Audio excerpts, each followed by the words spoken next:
나이가 들수록 우리가 가장 두려워하는 말은 가족의 입에서 나오는 차가운 한마디일 것입니다. 엄마, 그냥 요양원 가는 게 어때요? 그 순간 가슴이 무너져 내렸습니다.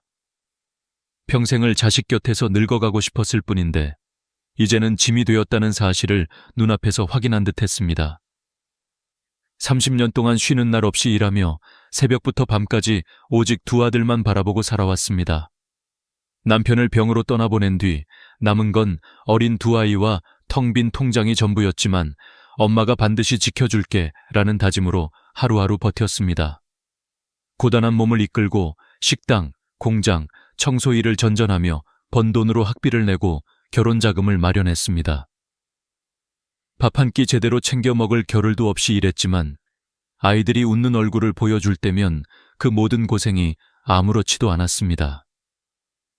큰아들이 초등학교 시절 반장에 뽑혀 엄마 또 반장 됐어 라고 말할 때 가슴은 벅찬 자랑으로 차올랐습니다. 작은아들이 축구 경기에서 골을 넣고 흙투성이가 된 채 뛰어와 엄마 나 골 넣었어 라며 웃을 때 그 미소가 세상에서 가장 값진 선물이었습니다. 그 순간마다 내가 옳은 길을 가고 있구나 확신하며 더욱 힘을 냈습니다. 하지만 세월은 잔인했습니다. 아이들이 자라 결혼을 하고 각자의 가정을 꾸리자 상황은 달라졌습니다. 처음에는 손주를 돌봐달라며 엄마, 우리 아기 좀 봐주실 수 있죠? 하고 찾아왔습니다. 하루 종일 아이를 안고 젖병을 물리며 허리와 손목이 무너져 내렸지만 아기의 웃음을 보며 행복이라 믿었습니다. 그러나 어느 날 큰아들이 무심하게 던진 질문이 가슴을 파고들었습니다. 엄마, 혹시 그동안 모아둔 돈 있어요? 순간 심장이 얼어붙었습니다. 생활비로 겨우 버티며 남은 돈조차 없다는 말을 하자 돌아온 건 차가운 목소리였습니다. 아, 그렇구나. 알았어요. 그 이후로 연락은 점점 줄었습니다. 하루에도 몇 번씩 안부를 묻던 전화는 사라졌고 명절에도 집안일에 몰두한 채 부엌에서 설거지를 하며 듣게 된 아들들의 대화는 더 잔혹했습니다. 엄마도 이제 좀 알아서 하셔야지. 솔직히 계속 같이 사는 거 불편하지 않아? 작은아들이 이어서 엄마가 돈이 없다는 게 말이 돼. 분명 모아둔 게 있을 텐데 라고 말했을 때 손이 멈추고 눈앞이 아득해졌습니다. 그리고 마지막 결정타가 떨어졌습니다. 엄마 그냥 요양원 가는 게 어때요? 그날 밤 불 꺼진 방 안에서 홀로 천장을 바라보며 생각했습니다.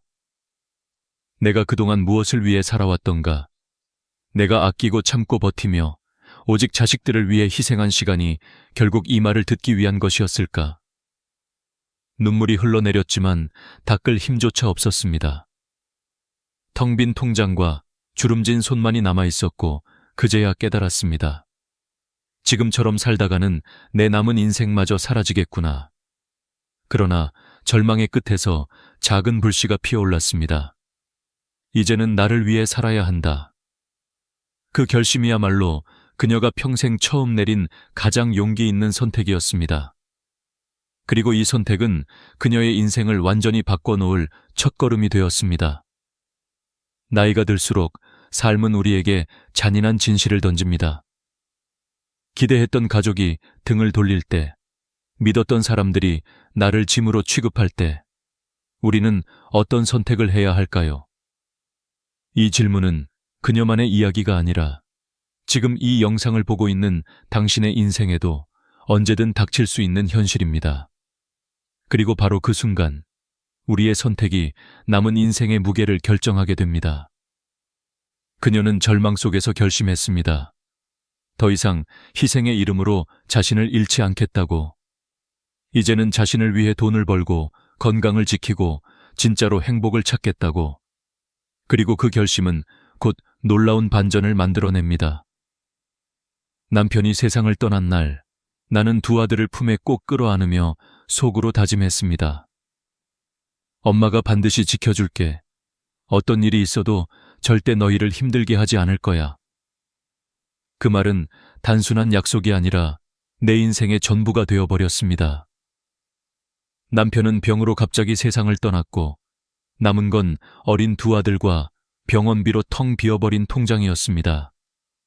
그날 이후 나는 멈출 수 없었습니다. 매일 새벽 5시에 눈을 뜨고 남들보다 먼저 출근해 하루 종일 일했습니다. 식당에서 설거지를 하고 공장에서 땀을 흘리고 밤에는 편의점 아르바이트까지 이어갔습니다. 몸이 부서져라 일했지만 아이들만큼은 부족하지 않게 키우고 싶었습니다.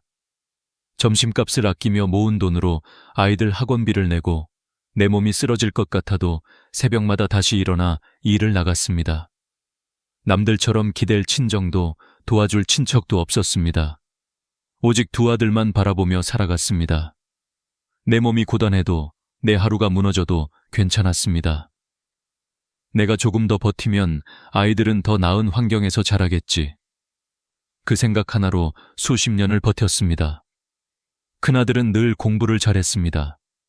반장에 뽑혔다고 자랑하며 웃을 때 내 가슴은 자랑으로 벅찼습니다. 작은 아들은 운동을 좋아했습니다.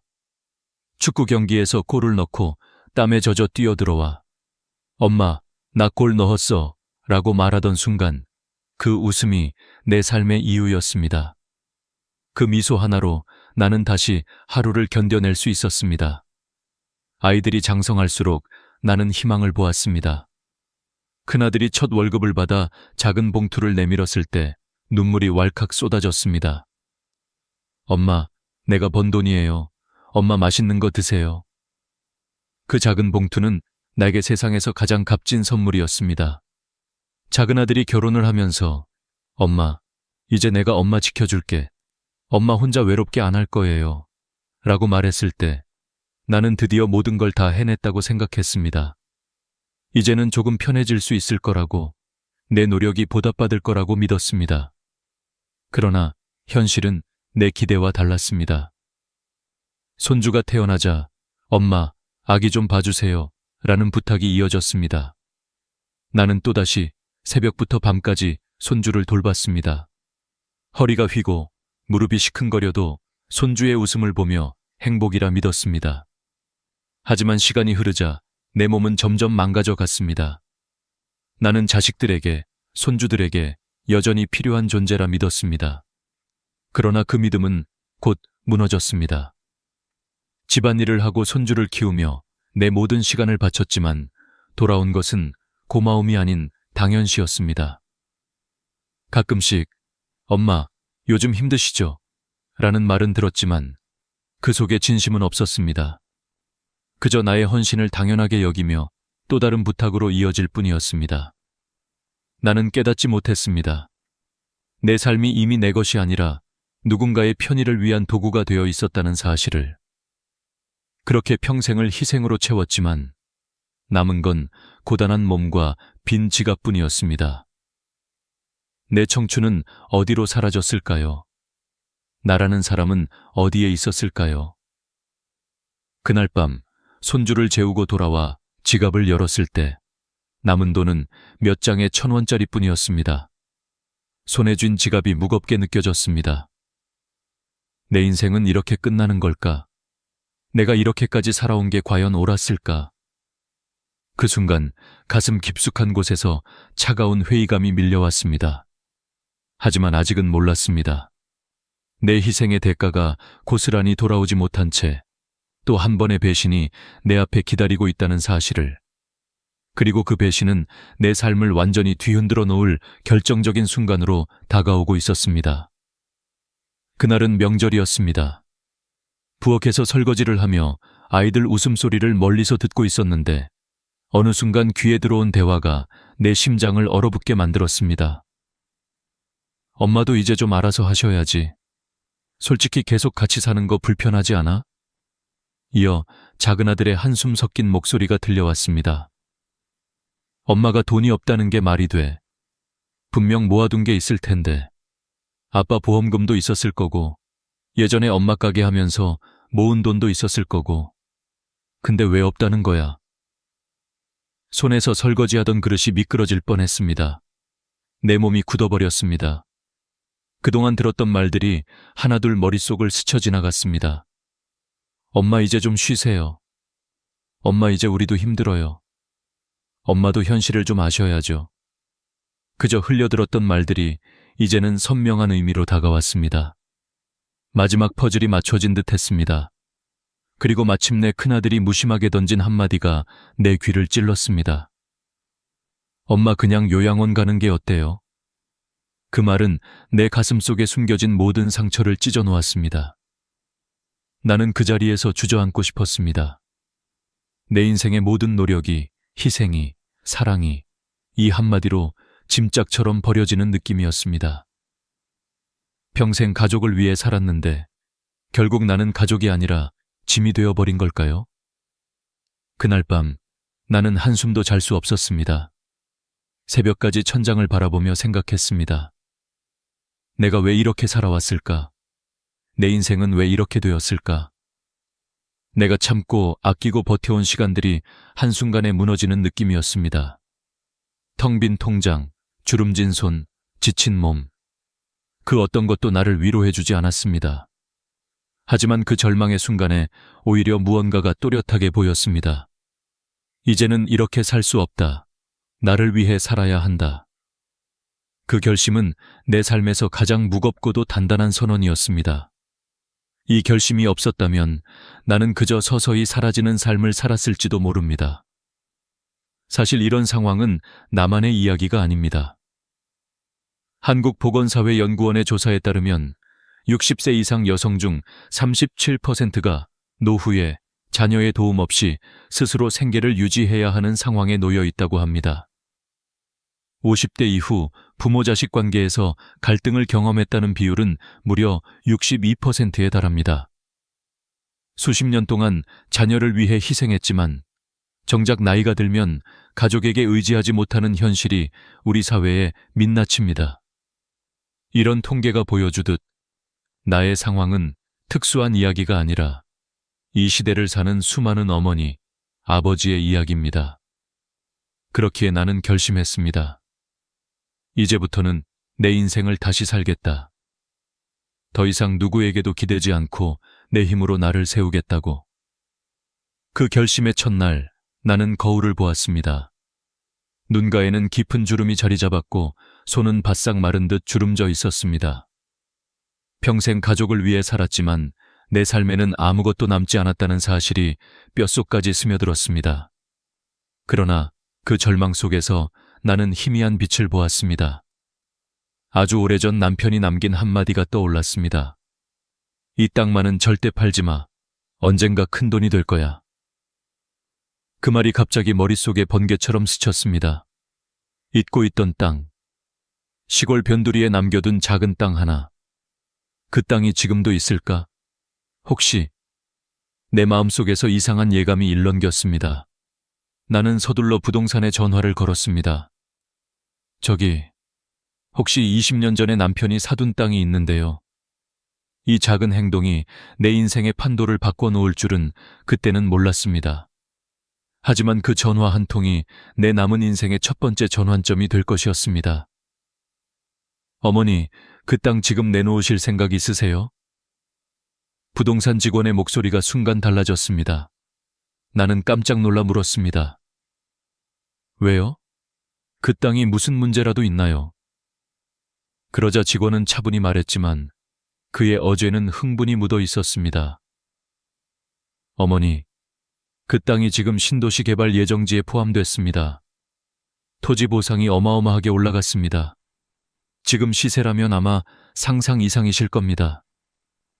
순간 숨이 막히는 듯 했습니다. 잊고 있던 남편의 말이 귀에 메아리처럼 울렸습니다. 이 땅만은 절대 팔지 마.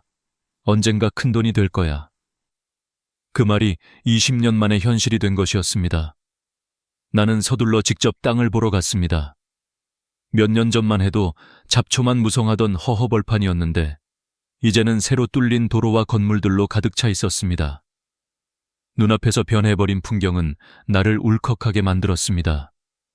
남편이 남긴 작은 땅, 그것이 내 인생을 바꿀 운명적인 열쇠였다는 사실을 깨달았기 때문입니다. 곧바로 땅을 처분했습니다. 그리고 내 통장으로 찍힌 금액을 확인하는 순간 손이 떨리고 숨이 막히는 듯 했습니다. 그 돈은 내가 평생 만져본 적 없는 액수였습니다. 눈물이 흘렀습니다. 이게 정말 내 돈이야? 이게 진짜 가능해? 절망 끝에서 찾아온 기적 같은 순간이었습니다. 그 소식은 곧 자식들에게도 전해졌습니다. 불과 며칠 전만 해도 엄마, 요양원 가는 게 어때요? 라던 아이들이 이제는 다정한 목소리로 전화를 걸어왔습니다. 엄마, 요즘 어떻게 지내세요? 뭐 필요한 거 없으세요? 심지어 한동안 연락조차 없던 작은 아들까지 엄마, 이제 저희랑 가까이 사시면 좋을 텐데요 라며 말을 건넸습니다. 하지만 나는 웃으며 짧게 대답했습니다. 괜찮다. 엄마는 이제 아주 잘 살고 있어. 그 말 속에는 수십 년 동안 억눌린 내 마음이 담겨 있었습니다. 나는 더 이상 자식들에게 의지할 필요가 없는 사람이 되었고, 이제는 스스로 선택할 수 있는 자유를 얻은 사람이 되었습니다. 그러나 돈을 얻었다고 해서 마음이 완전히 편안해진 것은 아니었습니다. 나는 다시 다짐했습니다. 이제는 이 돈을 지키고 불려야 한다. 다시는 돈이 없어 자식들의 눈치를 보는 상황으로 돌아가지 않겠다. 그래서 나는 작은 반찬 가게를 열었습니다. 평생 가족을 위해 차리던 밥상에서 시작된 반찬이 동네에서 입소문을 타기 시작했습니다. 사장님, 이거 진짜 너무 맛있어요. 우리 엄마도 이런 맛은 못 내세요. 손님들의 칭찬이 퍼져나가며 가게는 점점 번창했습니다. 그러던 어느 날 내 반찬 사진이 SNS에 올라가더니 유명 유튜버가 찾아와 리뷰를 하고 방송국에서 연락이 오기 시작했습니다. 나는 그저 평생 하던 대로 반찬을 만들었을 뿐인데 이제는 사람들이 줄을 서서 내 음식을 사갔습니다. 돈은 눈에 띄게 불어났습니다. 하지만 나는 예전처럼 무방비하게 흘려보낼 수 없었습니다. 전문가를 찾아가 조언을 들었습니다. 어머니, 이제부터는 돈을 단순히 쓰는 게 아니라 지키고 불리는 법을 배우셔야 합니다. 배당주, 임대 수익, 안정적인 현금 흐름을 만들어야 합니다. 나는 그 조언을 마음 깊이 새겼습니다. 곧바로 우량 배당주와 고배당 ETF에 분산 투자했고 작은 오피스텔과 상가를 매입해 월세 수익을 만들었습니다. 매달 꼬박꼬박 들어오는 배당금과 임대료는 내 삶을 안정적으로 지탱해 주었습니다. 한때는 자식들의 말 한마디에 흔들리던 내가 이제는 누구에게도 휘둘리지 않는 사람이 된 것입니다. 하지만 이 변화의 순간에도 내 마음 한편은 묘하게 씁쓸했습니다. 왜 나는 돈이 있어야만 당당할 수 있는 걸까? 왜 자식들은 돈이 생기자마자 태도를 바꾸는 걸까? 이 질문이 나를 괴롭혔습니다. 그러나 동시에 답도 분명했습니다. 돈은 단순한 수단이 아니라 노후에 스스로를 지킬 수 있는 최소한의 방패라는 사실을 이제야 확실히 깨달았기 때문입니다. 내 인생은 남편이 남긴 작은 땅 하나로 완전히 뒤바뀌었습니다. 하지만 진짜 변화는 돈이 아니라 내 마음에서 시작되고 있었습니다. 이제는 더 이상 누군가를 위해 희생하는 삶이 아니라 나 자신을 위한 삶을 살아야 한다. 그 결심이야말로 내 인생의 두 번째 전환점이었습니다. 그리고 그 전환점은 다음 선택으로 나를 이끌고 있었습니다. 돈이 생기자 삶이 안정되는 듯 보였지만 곧 나는 또 다른 진실과 마주해야 했습니다. 그것은 바로 건강이었습니다. 가게 일을 하면서 매일 반찬을 만들고 손님을 응대하느라 하루 종일 서 있었습니다. 그런데 어느 날부터 몸이 이상하게 무겁고 숨이 차는 느낌이 들기 시작했습니다. 잠깐 쉬면 괜찮아지겠지. 그렇게 대수롭지 않게 넘겼지만 증상은 점점 심해졌습니다. 눈앞이 흐려지고 손발이 차가워지고 식은땀이 흘러내렸습니다. 그리고 결국 두 다리가 풀리며 바닥에 쓰러지고 말았습니다. 눈을 떴을 때 나는 병원 침대에 누워 있었습니다. 의사가 차트를 보며 말했습니다. 어머니, 지금 이대로 두면 큰일 납니다. 고혈압 수치가 너무 높고 피로 누적으로 몸이 한계 상태에 와 있습니다. 이러다가는 심각한 합병증이 올 수도 있습니다. 그 말에 머리가 하얘졌습니다. 나는 돈이 생기면 모든 게 괜찮아질 줄 알았습니다. 하지만 내 몸은 이미 오래전부터 무너지고 있었습니다. 그제야 깨달았습니다. 내가 무너지면 모든 게 끝이라는 사실을. 그날 이후 나는 결심했습니다. 이제는 내 몸을 지키는 게 최우선이다. 작은 루틴부터 시작했습니다. 매일 아침 10분이라도 산책을 나섰습니다. 처음에는 숨이 차고 무릎이 시큰거려 힘들었지만 멈추지 않았습니다. 며칠 뒤 10분이 20분으로 다시 1시간으로 늘어났습니다. 걷는 동안 땀이 나고 심장이 두근거리면서 오히려 기운이 나는 걸 느꼈습니다. 헬스장에도 등록했습니다. 트레이너가 말했습니다. 나이가 들수록 근육이 줄어드는 게 가장 큰 문제예요. 어머니, 근력 운동 꼭 하셔야 합니다. 나는 처음으로 아령을 들었습니다. 2kg짜리 작은 무게였지만 나에게는 세상에서 가장 무거운 돌덩이처럼 느껴졌습니다. 그러나 하루 20분씩 꾸준히 하자 점점 근육이 붙고 몸이 가벼워졌습니다. 거울 속 내 모습이 달라지기 시작했습니다. 식습관도 바꿨습니다. 예전에는 아이들과 남편 입맛에 맞추느라 기름지고 짠 음식을 많이 했습니다. 하지만 이제는 내 몸을 위한 음식을 만들었습니다. 나트륨을 줄이고 채소와 단백질을 충분히 섭취하는 식단을 만들었습니다. 손님들도 놀라며 말했습니다. 사장님, 왜 이렇게 음식이 담백하고 맛있어요? 나는 웃으며 대답했습니다. 건강한 음식이 결국 가장 맛있는 법이거든요.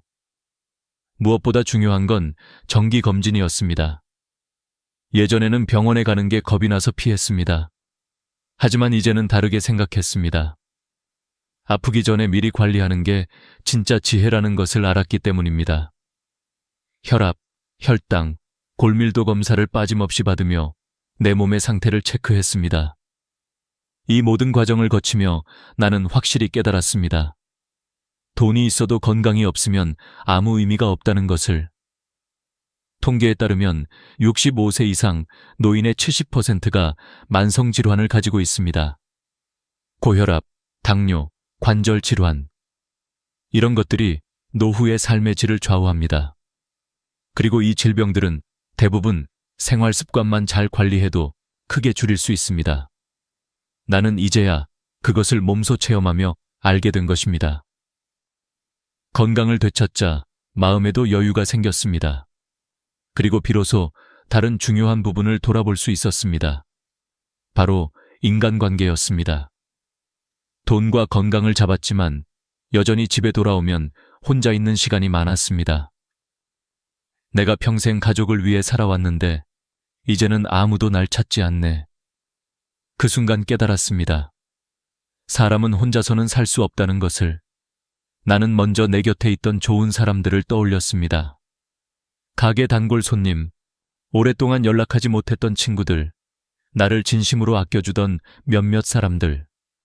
바쁘다는 이유로, 가족 때문에 그동안 나는 이런 관계를 외면하며 살아왔다는 사실이 부끄러웠습니다. 그래서 먼저 연락을 하기 시작했습니다. 영숙 씨, 오랜만이네. 우리 차 한잔 할까? 작은 시작이었지만 그 작은 용기가 내 삶을 다시 따뜻하게 채워주었습니다. 나는 점점 깨달았습니다. 건강은 몸을 지켜주고 좋은 인간관계는 마음을 지켜준다는 것을. 둘 다 있어야 비로소 삶이 온전해진다는 사실을. 돈은 나를 당당하게 만들었지만 건강과 관계는 나를 행복하게 만들었습니다. 그리고 이제 나는 마지막으로 내 인생의 진짜 의미를 찾아 나서기로 했습니다. 경제적 자유, 건강의 회복, 그리고 따뜻한 인간관계까지 되찾았을 때 나는 비로소 내 인생이 이제부터가 진짜 시작이라는 것을 느꼈습니다.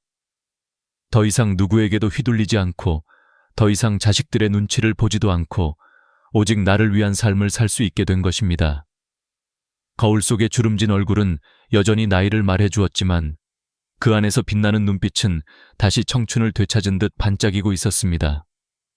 나는 이제 누구의 엄마도 누구의 아내도 아닌 오롯이 나로서 살고 싶었습니다. 그래서 작은 취미 생활을 시작했습니다.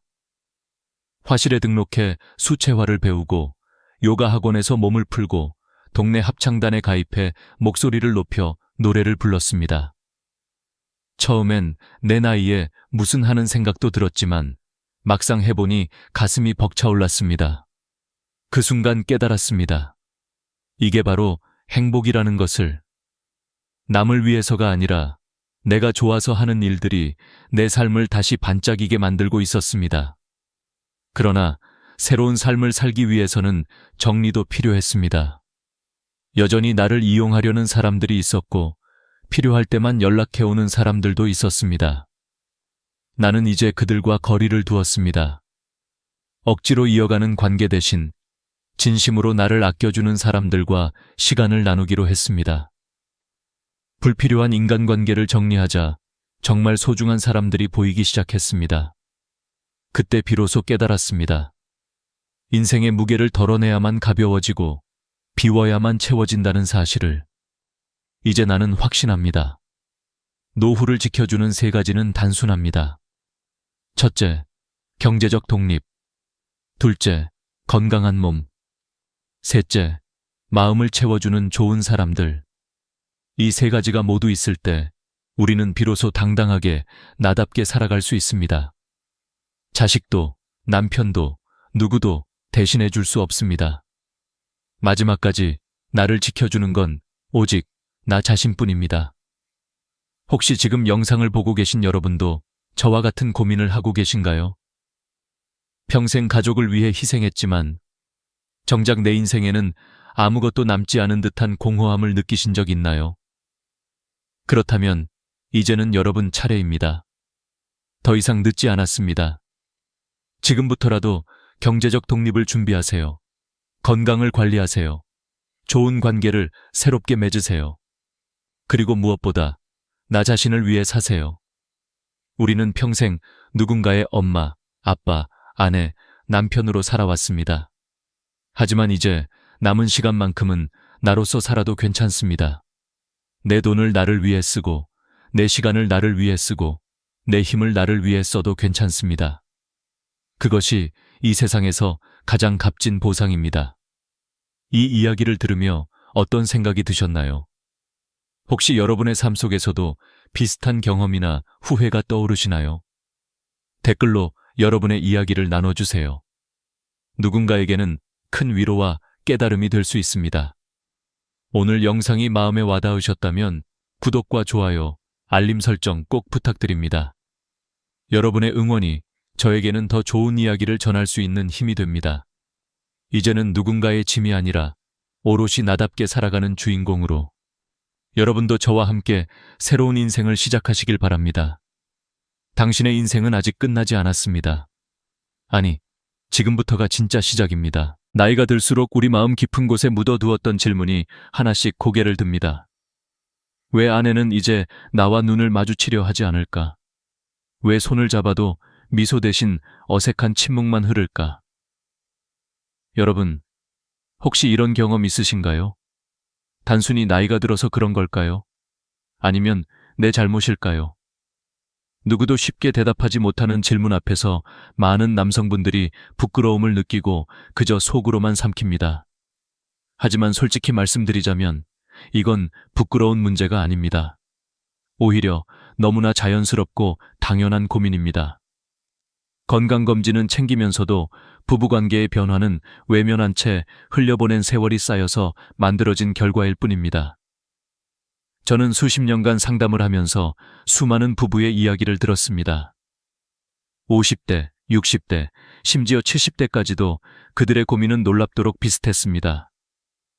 남편은 여전히 아내를 사랑하지만 아내는 더 이상 자신을 여자로 느끼지 못한다는 것이었습니다. 그 순간 부부 사이에는 눈에 보이지 않는 벽이 생기고 대화는 줄어들고 마음은 멀어집니다. 단순한 잠자리의 문제가 아니라 서로의 존재를 확인하고 존중받고 있다는 감각이 사라지기 때문에 오는 공허함이었습니다. 여러분, 부부 사이의 친밀함이 무너지면 작은 일에도 서운해지고 사소한 말에도 마음이 상처받습니다. 결국 서로가 서로에게 짐이 되고 때로는 이혼이나 외도라는 극단적인 선택으로 이어지기도 합니다. 그러나 이 모든 문제의 시작은 아주 작은 신호에서 비롯됩니다. 몸과 마음을 이어주는 다리 역할을 하는 대화가 끊기면서부터입니다. 한 연구에 따르면 정기적으로 스킨십을 나누는 노년 부부는 그렇지 않은 부부보다 우울증 발생률이 40%나 낮다고 합니다. 또 혈압 수치와 면역력이 안정적이며 심장병 발병률도 크게 줄어든다는 결과가 있습니다. 단순히 잠자리를 가지는 것이 아니라 서로의 천을 나누고 마음을 확인하는 순간이 몸 전체의 건강을 지켜주는 것입니다. 이것이 바로 나이가 들어도 부부관계가 필요한 이유입니다. 하지만 현실은 다릅니다. 남편은 이제 나이도 들었는데 뭘 그런 걸 하며 스스로를 위로하고, 아내는 나는 이제 여자가 아니야 라는 체념 속에 살아갑니다. 그러다 보니 서로를 향한 눈빛은 차가워지고 손을 내밀어도 쉽게 잡히지 않습니다. 이때 필요한 건 거창한 이벤트도 거대한 선물도 아닙니다. 단순한 한마디, 요즘은 어떤 게 힘들어? 라는 따뜻한 질문이 바로 시작입니다. 저는 얼마 전 한 68세 어르신을 만났습니다. 그는 아내와 대화를 거의 하지 않고 지냈다고 합니다.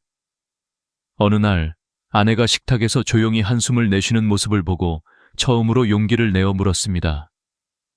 당신 무슨 걱정 있어? 그 한마디에 아내는 눈물을 흘리며 그동안 말하지 못한 외로움과 서운함을 털어놓았습니다. 그날 이후 두 사람은 매일 저녁 10분이라도 서로의 하루를 나누는 습관을 만들었습니다. 놀라운 건 대화가 늘어나자 자연스럽게 손을 잡는 시간이 늘었고 다시 예전처럼 함께 산책을 하며 웃는 날들이 찾아왔다는 겁니다. 여러분, 아내는 여전히 누군가의 딸이고 여전히 여자로서 인정받고 싶어 합니다. 남편의 눈빛 속에서, 손길 속에서 당신은 아직도 소중한 사람이라는 메시지를 받고 싶어 하는 겁니다. 나이가 들어도 변하지 않는 진실이 있다면 사랑은 확인해야 잘한다는 사실입니다. 말하지 않으면 전해지지 않고 표현하지 않으면 오해만 남습니다. 혹시 지금 이 영상을 보면서 떠오르는 장면이 있으신가요? 밥상 앞에서 무심히 지나쳤던 아내의 표정, 혹은 대답 없는 인사 뒤에 남겨진 쓸쓸한 뒷모습. 그 모든 순간이 사실은 아내가 나에게 보낸 신호일 수 있습니다. 나 아직도 당신 옆에 있고 싶어. 그러나 우리는 그 신호를 읽지 못한 채 지나쳐버린 건 아닐까요? 이제라도 늦지 않았습니다. 나이를 핑계로 외면하기보다 지금 당장 오늘 밤 식탁에서 아내에게 이렇게 물어보세요. 당신, 요즘 뭐가 제일 힘들어? 그 질문이 바로 다시 시작할 열쇠가 될 수 있습니다. 부끄러움보다 중요한 건 용기입니다. 나이 들수록 더욱 필요한 건 바로 서로의 마음을 여는 대화입니다. 몸과 마음은 따로 떨어져 있는 것이 아닙니다. 우리는 흔히 몸이 아프면 병원에 가고 약을 먹으면 해결된다고 생각합니다. 하지만 부부관계에서 드러나는 문제는 단순히 몸의 기능이 떨어져서 생기는 것이 아닙니다. 오히려 마음의 문이 닫히면서 몸도 함께 닫히는 경우가 많습니다. 아내가 손길을 피하는 이유, 대화가 줄어드는 이유, 잠자리가 멀어지는 이유는 몸이 아니라 마음에서 비롯됩니다. 실제로 한국노인학회에서 발표한 자료에 따르면 65세 이상 부부 중 정기적인 스킨십을 유지하는 부부는 그렇지 않은 부부보다 삶의 만족도가 35% 높았습니다. 또 건강검진 지표에서도 혈압과 혈당 수치가 안정적으로 유지되는 경향을 보였습니다. 이는 단순한 육체적 활동이 아니라 서로의 존재를 인정하고 마음을 나누는 과정이 몸의 건강으로 이어진다는 증거입니다. 한편 여성의 경우 나이가 들면서 갱년기와 함께 자존감이 낮아지는 경우가 많습니다. 거울 속의 자신을 보며 더 이상 여자가 아니라고 느끼는 순간 남편의 손길은 단순한 스킨십이 아니라 다시 여자로 살아가게 만드는 강력한 위로가 됩니다. 반대로 남편의 무심함이나 무관심은 아내의 마음을 더욱 다치게 합니다. 이때 아내의 몸은 차갑게 굳어지고 결국 부부관계는 의무나 습관으로만 남게 됩니다. 저는 상담을 하면서 이런 사례를 자주 봅니다. 한 72세 부부는 겉으로 보기에는 아주 화목해 보였지만 실제로는 서로 대화가 거의 없었습니다. 아내는 늘 집안일과 손주 돌봄에 지쳐 있었고 남편은 TV 앞에만 앉아 있었습니다. 하지만 어느 날 남편이 작은 변화를 시도했습니다. 저녁 식탁에서 아내에게 "오늘 하루는 어땠어?" 라는 질문을 건넨 겁니다.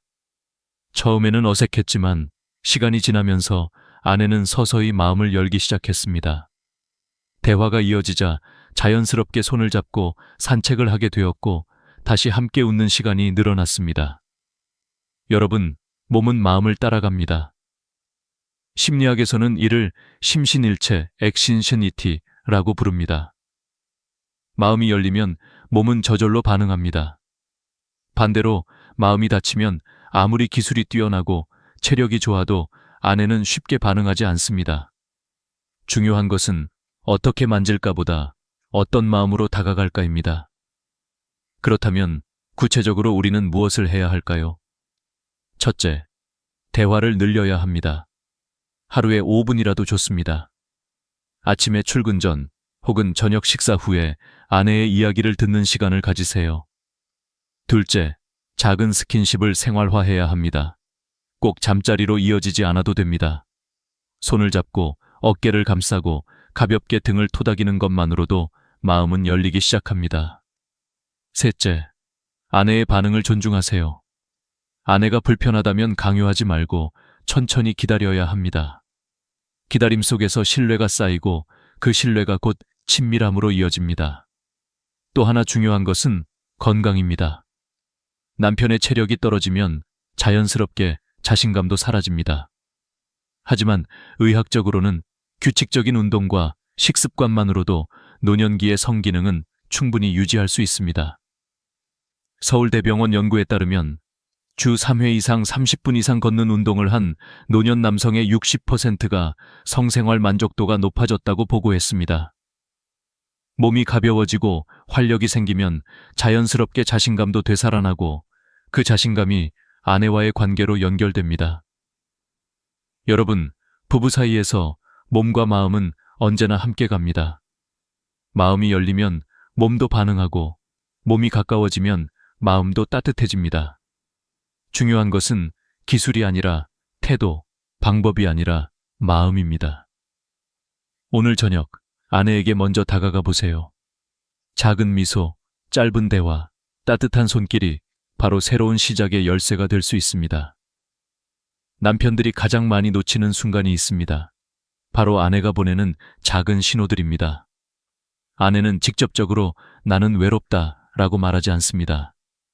대신 말수는 줄어들고 웃음은 사라지고 함께 있어도 어딘가 멀리 있는 사람처럼 느껴집니다. 하지만 많은 남편들은 이를 단순히 "아내가 피곤해서 그러겠지" 라며 넘깁니다. 그 작은 신호들을 무시한 결과 어느 날 갑자기 아내가 마음의 문을 닫아버린 것처럼 느껴지는 겁니다. 실제로 한 조사에 따르면 60대 이상 부부의 절반 가까이가 배우자와 정서적 거리가 멀어졌다라고 답했습니다.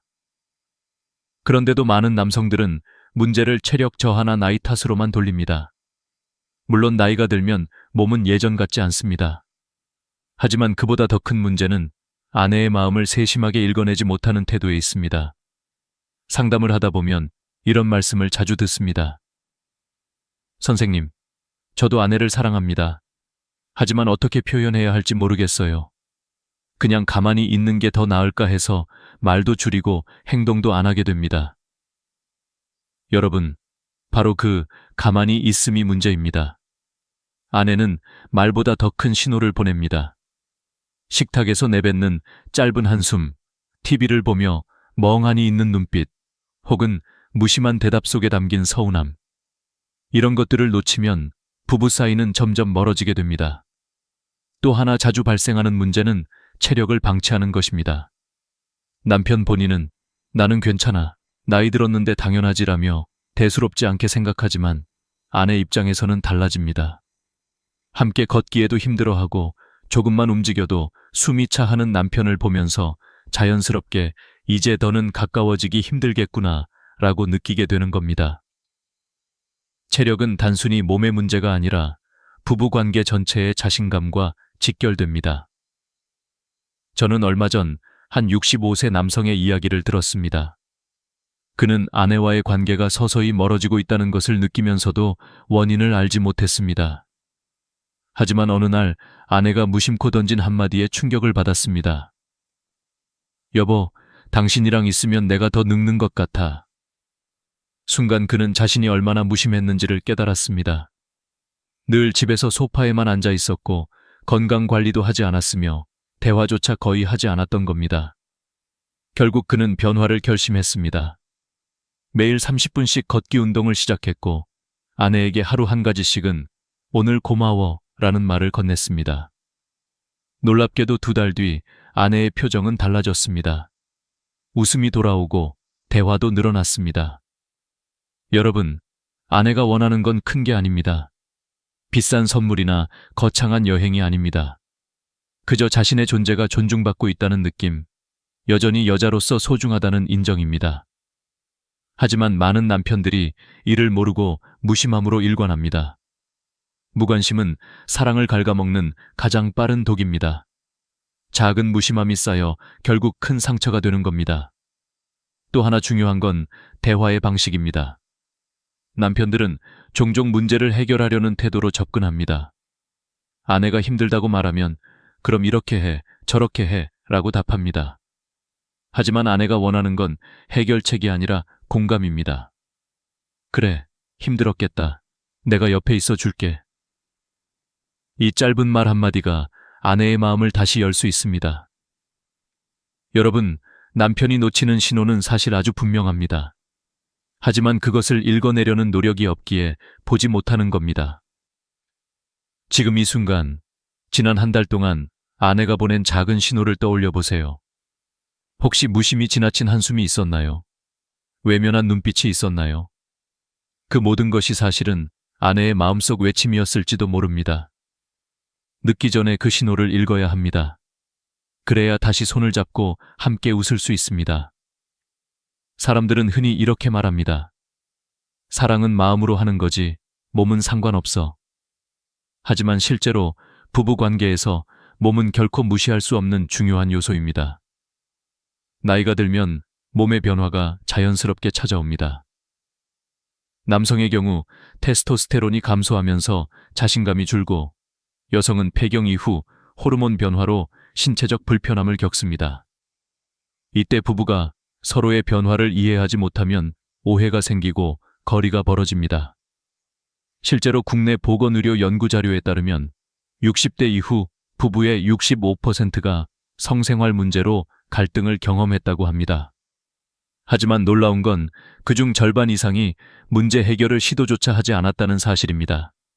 왜냐하면 이제 와서 무슨 소용이냐, 창피하다라는 생각이 앞섰기 때문입니다. 그러나 전문가들은 말합니다.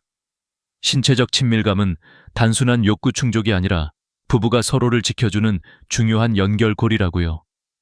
저는 상담을 하면서 이런 이야기를 많이 들었습니다. 선생님, 이제는 아내 손을 잡는 것도 어색해요. 하지만 사실은 손을 잡는 그 작은 행동 하나가 관계 회복의 시작입니다. 스킨십은 사랑을 다시 불러내는 열쇠입니다. 뇌과학 연구에 따르면 손을 잡거나 포옹할 때 분비되는 옥시토신이 스트레스를 줄이고 신뢰감을 높여준다고 합니다. 단순한 스킨십이지만 노년기에는 오히려 그것이 삶을 지탱하는 힘이 됩니다. 또 하나 간과하기 쉬운 부분은 체력입니다. 많은 남성분들이 나이가 드니 어쩔 수 없다라며 체력 관리를 포기합니다. 그러나 실제로 가벼운 운동만 꾸준히 해도 부부 관계는 크게 달라질 수 있습니다. 일본에서 진행된 연구에 따르면 일주일에 3회 이상 30분씩 걷기 운동을 한 노년 남성 그룹은 그렇지 않은 그룹보다 성생활 만족도가 40% 이상 높았습니다. 이는 단순히 체력의 문제가 아니라 자신감을 회복한 결과입니다. 한 70대 남성의 사례를 말씀드리겠습니다. 그는 오랫동안 부부 사이가 멀어져 있었습니다. 아내와 대화도 줄고 같은 집에 살지만 따로 사는 듯한 느낌이었습니다. 그러던 중 의사의 권유로 꾸준히 산책을 시작했습니다. 처음엔 10분도 힘들었지만 조금씩 시간을 늘려 결국 1시간씩 걸을 수 있게 되었습니다. 체력이 붙자 자세도 달라지고 표정에도 활력이 돌아왔습니다. 아내는 그 모습을 보며 다시 남편을 바라보기 시작했습니다. 그리고 오랜만에 우리 같이 나가볼까? 라는 말을 건넸습니다. 그 작은 변화가 두 사람의 관계를 다시 이어주었습니다. 여성에게도 신체적 변화는 큰 의미가 있습니다. 폐경 이후 호르몬 변화로 인해 여성은 종종 자신을 더 이상 여자로 느끼지 못한다고 고백합니다. 거울 속의 주름, 예전 같지 않은 몸매, 건조해진 피부는 자존감을 흔듭니다. 이때 남편의 따뜻한 한마디가 그녀를 다시 여자답게 만들어줍니다. 여전히 당신은 내게 가장 아름다워. 이 짧은 말이 여성의 마음에 불을 켜는 겁니다. 결국 중요한 건 서로의 몸을 존중하는 태도입니다. 단순히 기술을 배우는 게 아니라 변화한 몸을 인정하고 그 속에서 새로운 길을 찾는 것입니다. 노년의 사랑은 젊은 날의 열정과는 다릅니다. 더 천천히, 더 부드럽게, 그리고 더 깊게 이어집니다. 남편이 아내의 변화를 이해하고 아내가 남편의 노력을 알아줄 때 비로소 두 사람은 다시 손을 잡고 웃을 수 있습니다. 여러분, 지금도 늦지 않았습니다. 몸의 변화를 두려워하지 마세요. 오히려 그 변화 속에서 새로운 사랑의 방식을 찾으세요. 손을 잡고 함께 걷는 시간, 저녁에 따뜻한 차를 나누며 대화하는 순간, 그리고 작은 스킨십 하나가 여러분의 관계를 다시 살아나게 만들 수 있습니다. 노년에도 사랑은 충분히 가능하고 오히려 더 깊어질 수 있습니다. 노년의 부부 생활에서 가장 중요한 것은 몸을 돌보는 일과 동시에 마음을 이어주는 것입니다. 사실 많은 분들이 몸만 잘 관리하면 된다라고 생각하지만 정작 마음이 닫혀 있으면 아무리 몸이 준비되어 있어도 가까워지기 어렵습니다. 반대로 마음이 열려 있으면 작은 손길 하나에도 웃음이 피어나고 단순한 대화 속에서도 서로가 다시 연결됩니다. 저는 상담을 하면서 늘 강조합니다. 여자의 마음은 귀로 열리고 남자의 마음은 눈으로 열린다. 이 말은 단순한 비유가 아닙니다. 여성은 말과 태도에서 사랑을 확인합니다. 남성이 따뜻한 말 한마디를 건네면 그 순간 마음의 문이 열립니다. 반대로 차가운 말, 무심한 태도는 곧바로 상처로 남습니다. 60대 이후 여성분들의 공통된 고민 중 하나는 남편이 이제는 나를 여자로 보지 않는다라는 것이었습니다. 하지만 사실 남편들 대부분은 여전히 아내를 사랑합니다. 다만 표현을 잊었을 뿐이죠. 여러분, 언제 마지막으로 아내에게 고맙다라는 말을 해보셨나요? 언제 마지막으로 당신 덕분에 내가 잘 버틸 수 있었어 라고 말했나요? 이런 말은 단돈 한 푼 안 들고도 관계를 바꾸는 가장 강력한 힘이 됩니다. 실제 연구에서도 확인됩니다. 부부가 서로의 노력에 대해 감사 표현을 주고받는 경우 관계 만족도가 40% 이상 높아지고 갈등이 생겨도 훨씬 빨리 회복된다고 합니다. 또 하나 중요한 건 경청입니다.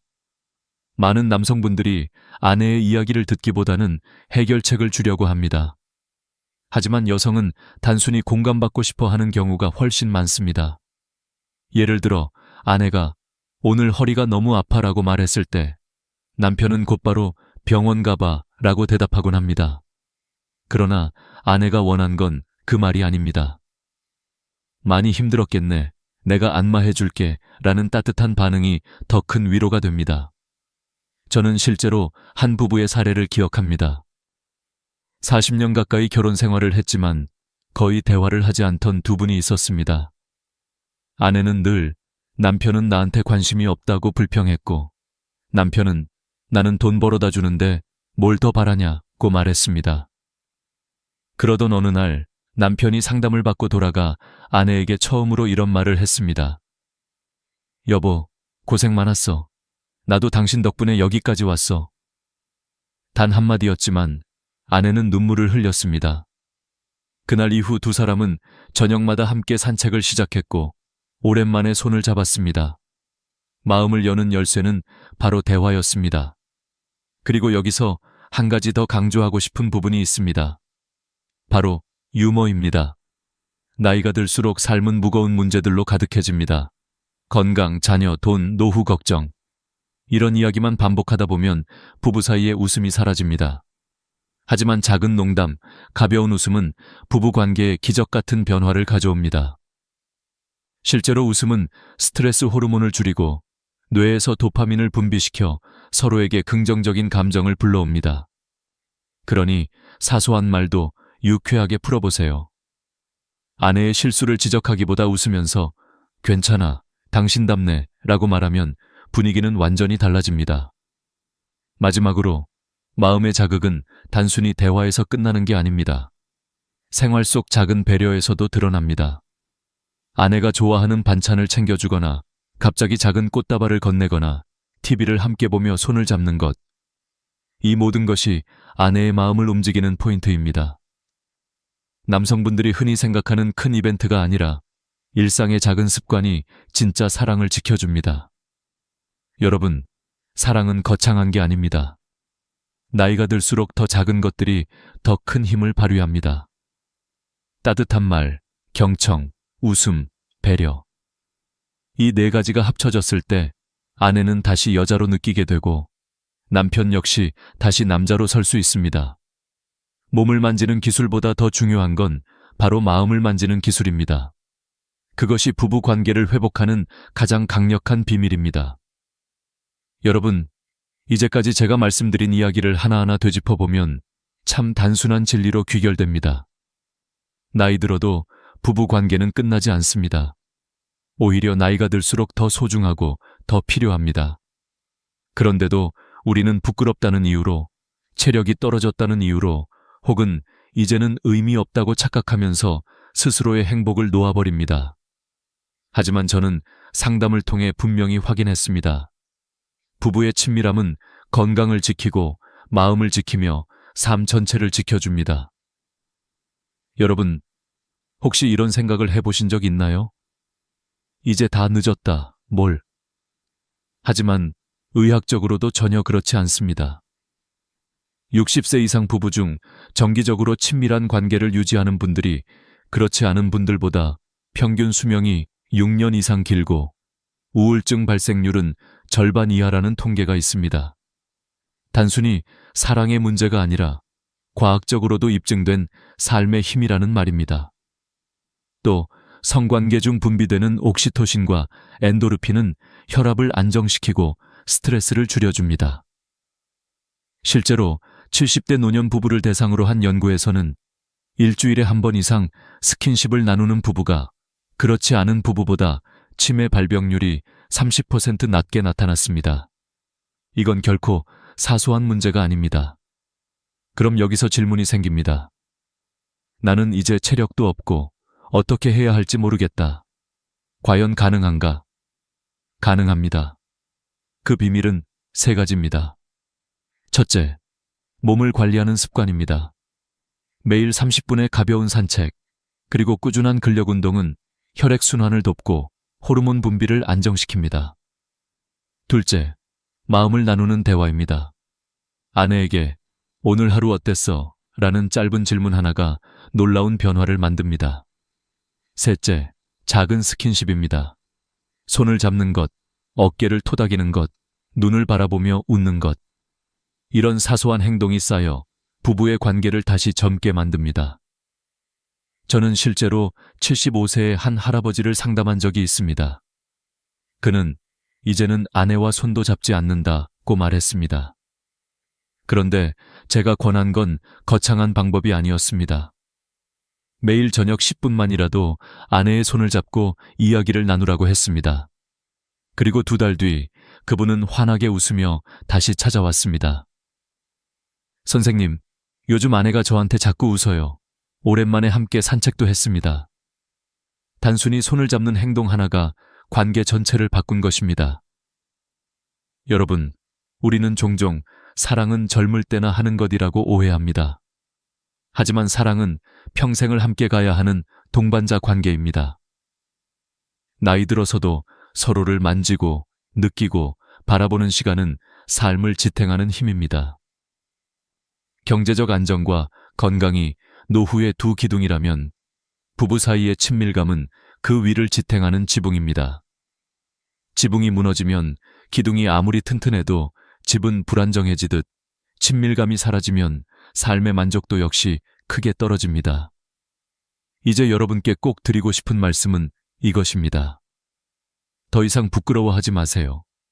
아내에게 다가가 손을 잡고 따뜻한 눈빛을 보내고 마음을 나누는 대화를 시작해보세요. 그리고 필요하다면 용기 내어 새로운 시도를 하셔도 좋습니다. 사랑에는 나이가 없습니다. 진짜 사랑은 지금 이 순간부터 다시 시작할 수 있습니다. 오늘의 이야기를 정리해드리겠습니다. 첫째, 부부의 친밀함은 나이가 들어도 끝나지 않고 오히려 더 중요해진다. 둘째, 건강관리와 대화, 작은 스킨십이 그 열쇠다. 셋째, 사랑은 체력보다 마음의 태도에서 시작된다. 이 세 가지를 실천한다면 여러분의 노년은 지금보다 훨씬 더 행복하고 활기찰 것입니다. 여러분, 오늘 이야기가 마음에 닿았다면 이제는 행동으로 옮겨보세요. 집에 돌아가 아내의 손을 잡고 고마워 라는 말을 전하세요. 그리고 그 작은 시작이 두 분의 인생을 완전히 바꿀 수 있다는 사실을 꼭 기억하세요. 여기까지 긴 이야기 들어주셔서 감사합니다.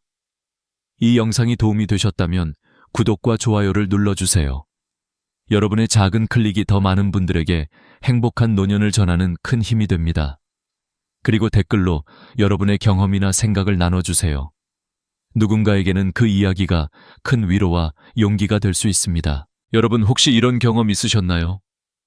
분명히 몸에 좋다고 해서 열심히 챙겨 먹는데 정작 효과는 없고 오히려 속만 더 불편해지는 경우 말입니다. 마그네슘이 대표적인 예입니다.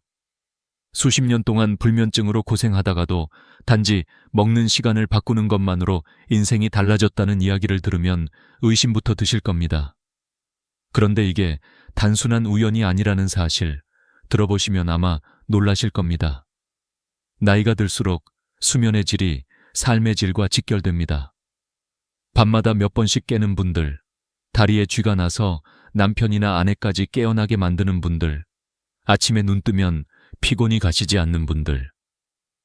사실 이런 증상 뒤에는 마그네슘 부족이 숨어 있을 수 있습니다. 문제는 많은 분들이 이미 마그네슘을 먹고 있음에도 효과를 보지 못한다는 겁니다. 왜 그럴까요? 바로 언제 먹느냐가 무엇을 먹느냐만큼 중요하기 때문입니다. 제가 실제로 만난 70대 여성분의 경우 매일 공복에 마그네슘을 챙겨 드셨습니다. 건강을 위해 좋다는 말을 철석같이 믿고 저녁을 일찍 마친 뒤 밤 10시에 빈속으로 한꺼번에 삼키셨죠. 하지만 결과는 속쓰림, 설사, 그리고 여전한 불면이었습니다.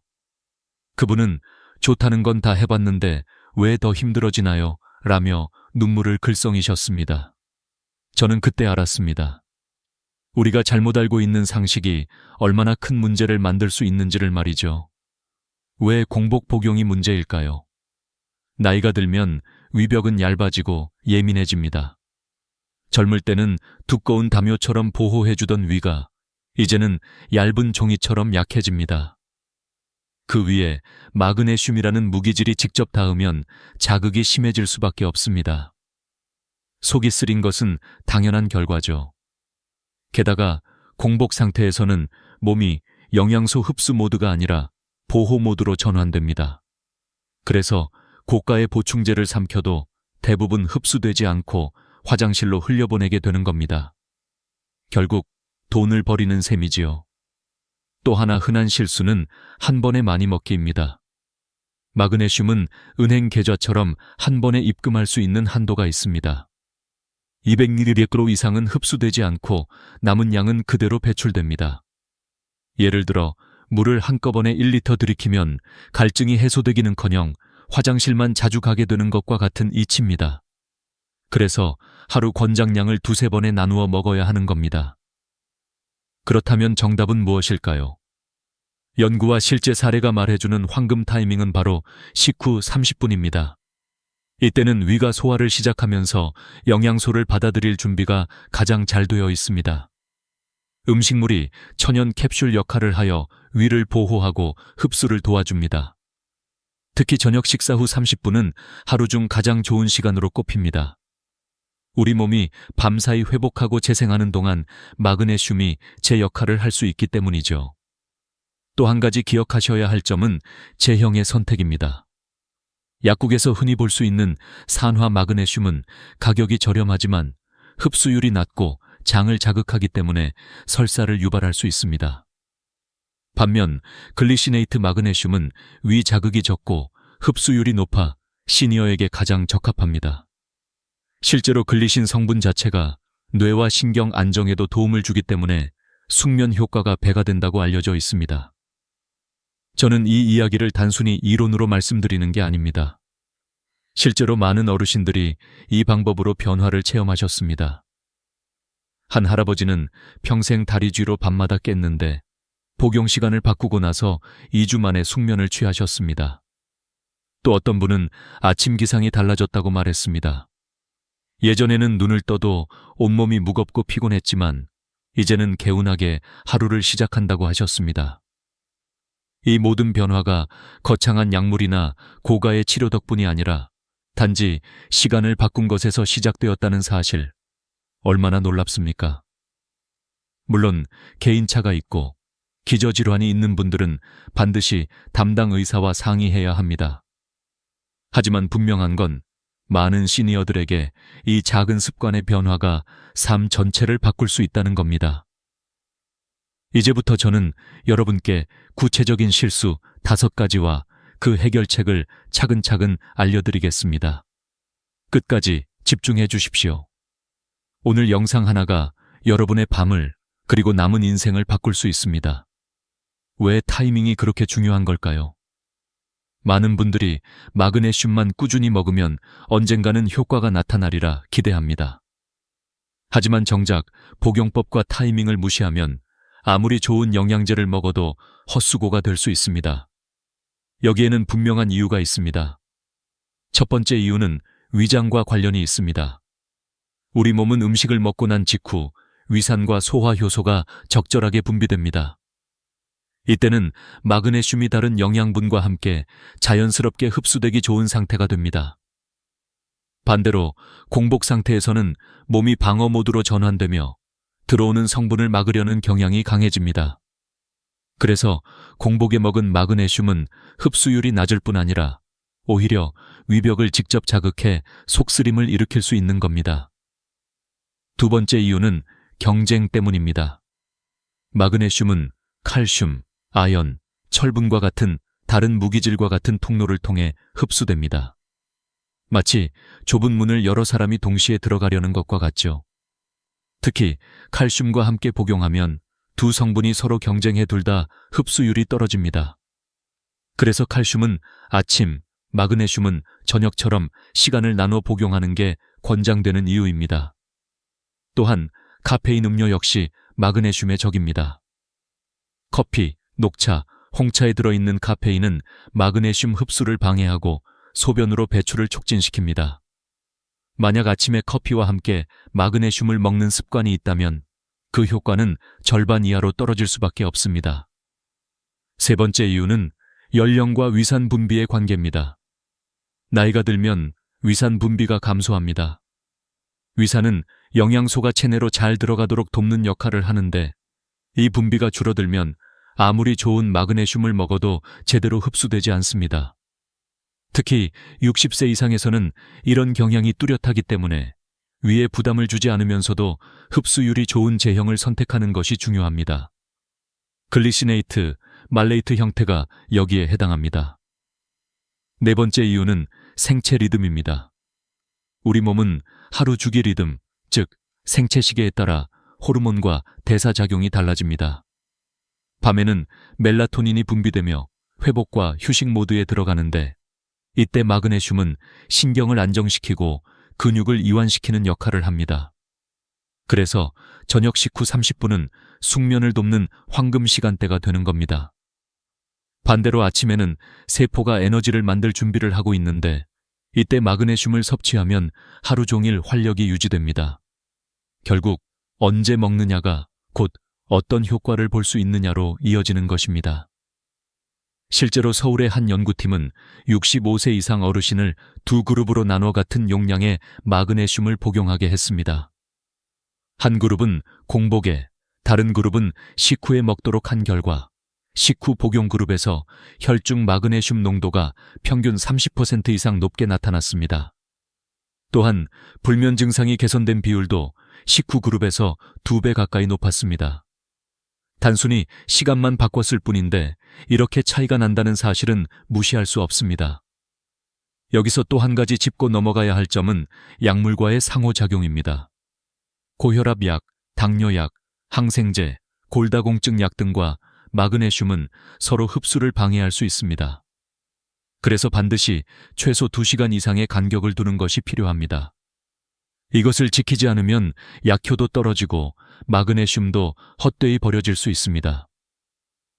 제가 만난 또 다른 70대 남성분은 마그네슘을 1년 넘게 챙겨 먹었는데 왜 이렇게 다리에 쥐가 자주 날까 하셨습니다. 살펴보니 아침 혈압약과 함께 마그네슘을 드셨던 겁니다. 시간을 바꿔 드시라고 조언했더니 불과 3주 만에 증상이 현저히 줄어들었습니다. 단순히 같이 먹으면 편하다는 생각이 얼마나 큰 차이를 만들어내는지 보여주는 사례입니다.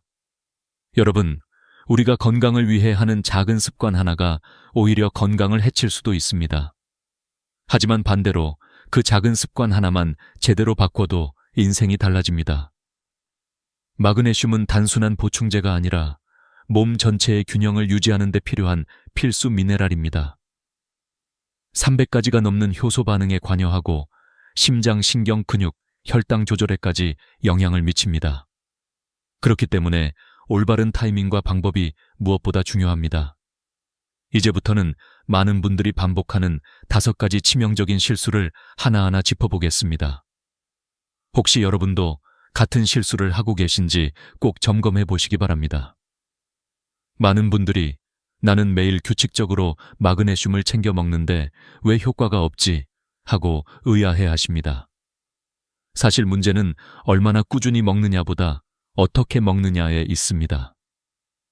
바로 지금부터 말씀드릴 5가지 실수가 그 핵심입니다. 첫 번째 실수는 공복에 먹는 것입니다. 아까 말씀드린 것처럼 텅 빈 위에 마그네슘이 들어가면 위벽을 직접 자극해 속쓰림과 구토감을 유발할 수 있습니다. 특히 위 점막이 얇아진 시니어분들에겐 치명적일 수 있습니다. 게다가 공복에 먹은 마그네슘은 흡수율도 떨어집니다. 실제로 미국 영양학회 보고서에 따르면 공복 복용 그룹보다 식후 30분 복용 그룹에서 흡수율이 2배 이상 높았습니다. 공복 복용은 돈도 건강도 동시에 잃는 길입니다. 두 번째 실수는 한 번에 많은 양을 몰아서 먹는 것입니다. 오늘 깜빡했으니 저녁에 몰아서 먹어야지 라는 습관, 절대 금물입니다. 마그네슘은 한 번에 200ml 이상 흡수가 잘 되지 않습니다. 하루 406을 먹는다고 해도 한꺼번에 삼켜버리면 절반 이상이 그냥 소변으로 배출됩니다. 그뿐만 아니라 설사, 복통 같은 부작용까지 동반될 수 있습니다. 마치 한 번에 물 한 통을 들이켰을 때 몸은 필요 이상을 받아들이지 못하고 배출하는 것과 똑같은 원리입니다. 그래서 나누어 먹는 것이 필수입니다. 세 번째 실수는 잘못된 제형을 선택하는 것입니다. 약국에서 쉽게 구할 수 있는 산화 마그네슘은 흡수율이 낮고 장에서 수분을 끌어당겨 설사를 유발하는 특성이 있습니다. 그래서 변비약으로 쓰이기도 하지요. 젊은 층도 버거운데 시니어분들께는 탈수 위험까지 생길 수 있습니다. 반대로 글리시네이트나 말레이트 같은 형태는 흡수율이 높고 위장 부담이 거의 없습니다. 게다가 글리신은 숙면을 돕고 말사는 근육 피로 회복에 도움이 되니 상황에 따라 선택하면 더 큰 효과를 볼 수 있습니다. 네 번째 실수는 칼슘과 함께 먹는 것입니다. 많은 분들이 뼈 건강을 위해 칼슘과 마그네슘을 동시에 복용합니다. 하지만 이 두 성분은 같은 흡수 통로를 사용합니다. 좁은 문에 두 사람이 동시에 들어가려 하면 결국 부딪히고 밀려나듯이 흡수율이 서로 떨어지는 겁니다. 실제 연구에 따르면 칼슘과 마그네슘을 함께 복용했을 때 각각의 흡수율이 40% 가까이 줄었습니다. 따라서 칼슘은 아침, 마그네슘은 저녁처럼 시간을 구분해 섭취해야 효과를 극대화할 수 있습니다. 5번째 실수는 커피, 녹차, 홍차 등 카페인 음료와 함께 먹는 것입니다. 카페인은 마그네슘의 흡수를 방해할 뿐 아니라 소변으로 배출을 촉진합니다. 그래서 커피와 함께 먹으면 효과가 절반 이하로 떨어집니다. 만약 아침마다 커피를 즐기신다면 마그네슘 복용은 최소 2시간 전후로 간격을 두는 것이 안전합니다. 이 5가지 실수는 단순해 보이지만 실제로 많은 시니어분들이 반복하는 문제입니다. 제가 상담했던 70대 여성 환자분은 불면증 때문에 수년간 고생하셨는데 알고 보니 매일 밤 10시 공복에 산화 마그네슘 400mg를 한꺼번에 커피와 함께 드셨던 겁니다. 속쓰림은 심해지고 효과는 전혀 없었던 이유가 바로 여기에 있었습니다. 복용 방법을 바꾸고 제형을 바꿔 드신 지 한 달 만에 숙면을 경험하셨습니다. 여러분, 마그네슘은 단순히 보충제가 아닙니다.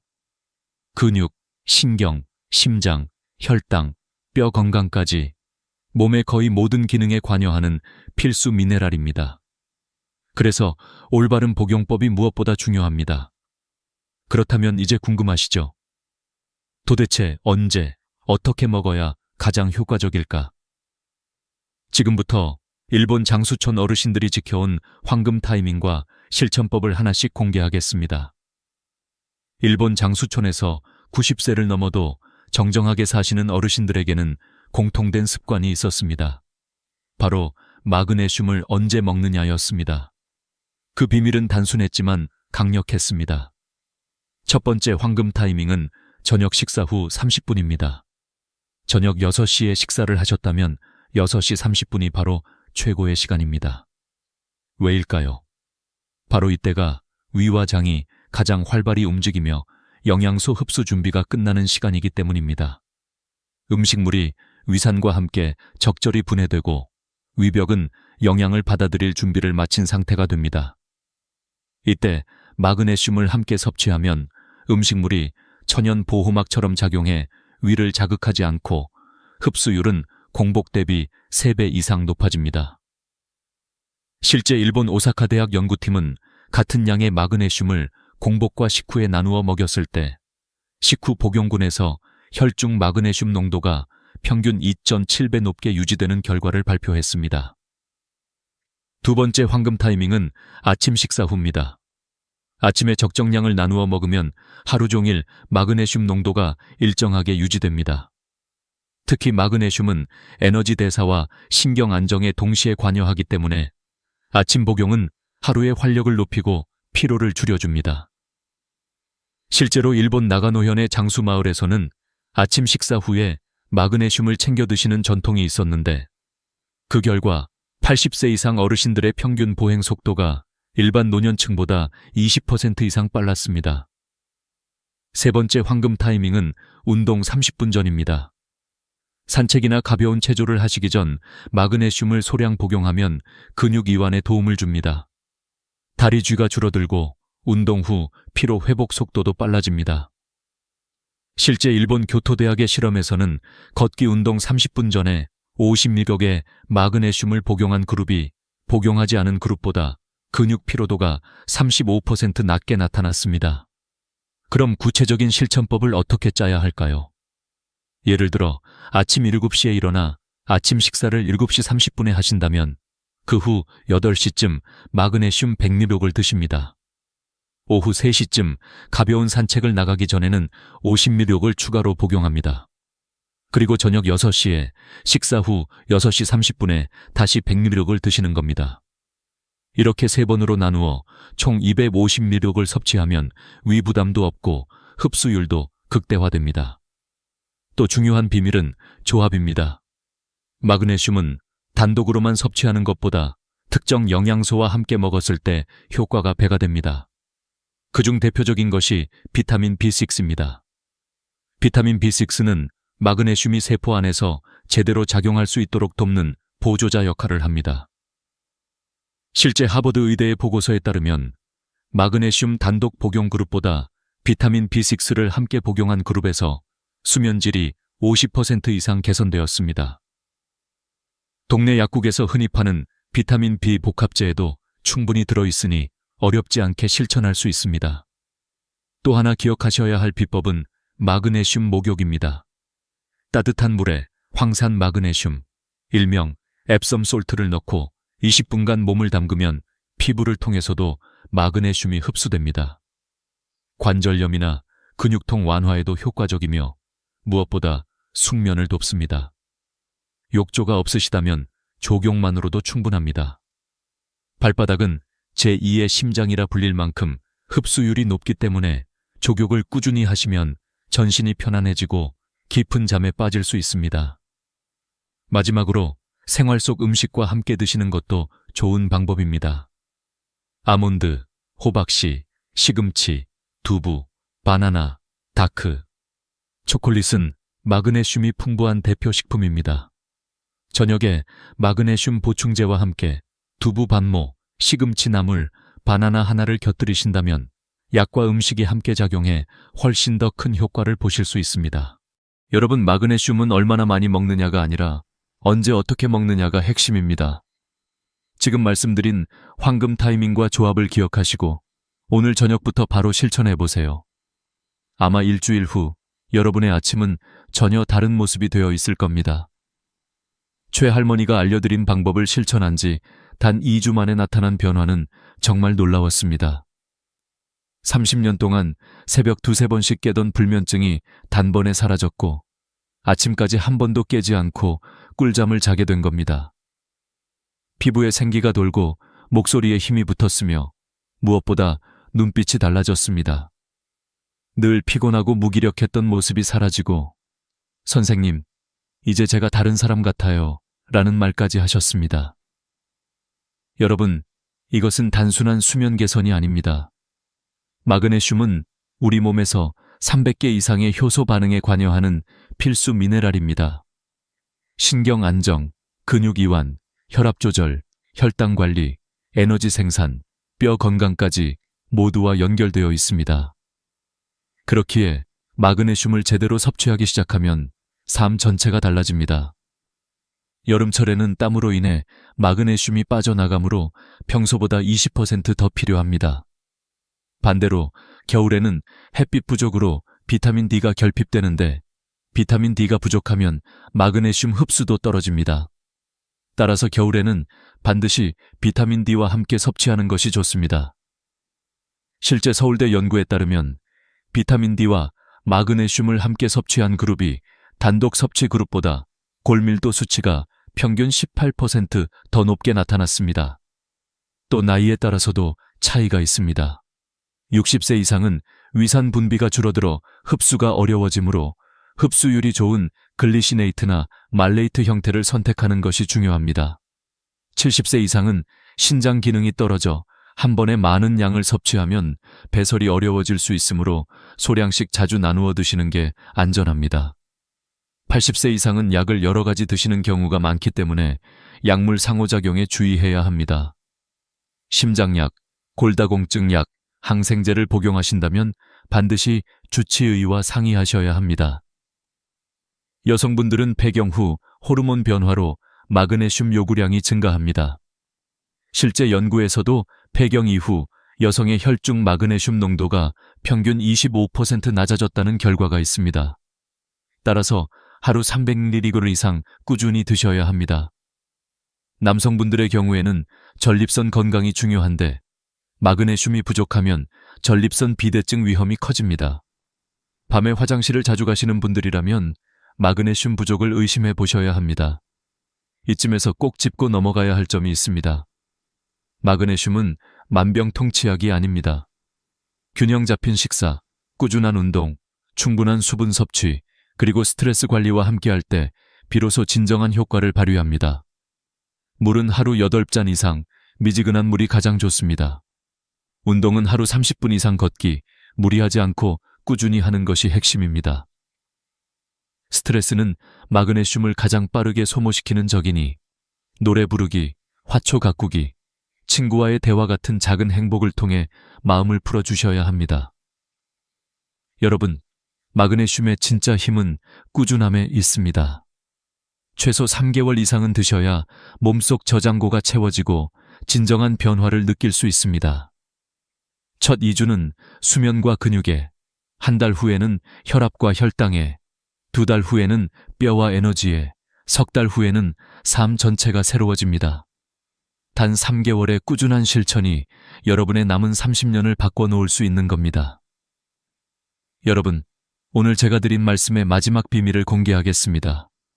동네 약국에서 단돈 2,000원으로도 살 수 있는 조합, 바로 마그네슘과 비타민 B6, 그리고 멜라토닌입니다. 이 세 가지를 함께 드시면 놀라운 시너지가 생깁니다. 멜라토닌은 우리 몸이 자연적으로 만드는 수면 호르몬인데 나이가 들수록 분비량이 줄어들어 불면증의 원인이 됩니다. 마그네슘은 멜라토닌 생성을 돕고 비타민 B6는 그 과정을 더욱 원활하게 만들어줍니다. 실제 미국 수면학회 연구에서는 이 조합이 수면제보다 안전하고 효과적이라고 발표했습니다. 저녁 식사 후 30분 마그네슘 100mg, 비타민 B6 10mg, 멜라토닌 1mg을 함께 드시면 됩니다. 단, 멜라토닌은 처음엔 0.5mg 정도로 시작해 몸에 맞게 조절하셔야 합니다. 너무 많이 드시면 다음날 머리가 무겁고 졸릴 수 있으니 주의하세요. 이 단순한 조합이 여러분의 밤을 지켜줄 수 있습니다. 또 한 가지 놀라운 방법은 마그네슘 스프레이입니다. 염화그네슘을 끓인 물에 녹여 발바닥이나 종아리에 뿌리면 피부로 바로 흡수되어 다리쥐나 불면증에 큰 도움이 됩니다. 실제로 많은 분들이 한밤중 다리쥐 때문에 괴롭던 삶이 바뀌었다라고 말합니다.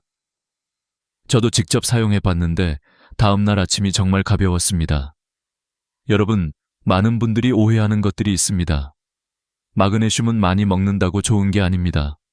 하루 400ml 이상은 해로울 수 있습니다. 또한 모든 마그네슘이 같은 것이 아닙니다. 산화 마그네슘은 시니어에게 오히려 해롭습니다. 반드시 글리시네이트나 말레이트 형태를 고르셔야 합니다. 음식만으로 충분하지 않다는 점도 꼭 기억하세요. 요즘은 토양의 영양분이 고갈되어 있기 때문에 음식으로는 충족이 어렵습니다. 오늘 제가 말씀드린 내용을 다시 정리하겠습니다. 첫째, 공복에 먹지 마시고 반드시 식후 30분에 드셔야 합니다. 둘째, 하루 권장량을 2-3번에 나눠 드세요. 셋째, 글리시네이트 또는 말레이트 형태를 선택하세요. 넷째, 비타민 B6와 함께 드시면 효과가 2배가 됩니다. 다섯째, 칼슘 카페인 탄산음료와는 시간을 두고 드셔야 합니다. 여섯째, 최소 3개월은 꾸준히 드셔야 합니다. 마지막으로 꼭 드리고 싶은 말씀이 있습니다. 건강은 잃으면 돈으로도 되찾을 수 없습니다. 그러나 작은 습관 하나로 지킬 수 있습니다. 바로 마그네슘을 올바르게 먹는 습관입니다. 저 역시 불면증으로 고생하다가 인생이 달라졌습니다. 이 방법을 실천하신다면 여러분도 10년은 젊어진 삶을 살 수 있습니다. 오늘의 영상이 도움이 되셨다면 좋아요를 눌러주시고 불면증이나 건강 문제로 힘들어하는 가족, 친구들에게 꼭 공유해주세요. 그들의 삶도 여러분 덕분에 바뀔 수 있습니다. 그리고 구독 버튼을 누르시면 매주 돈 안 드는 건강 비법을 전해드리겠습니다. 다음 영상에서는 무릎 통증 없이 100세까지 걷는 비밀을 알려드리겠습니다. 여러분 모두 오늘 밤 꿀잠 주무시고 내일 아침 개운하게 맞이하시길 바랍니다. 감사합니다.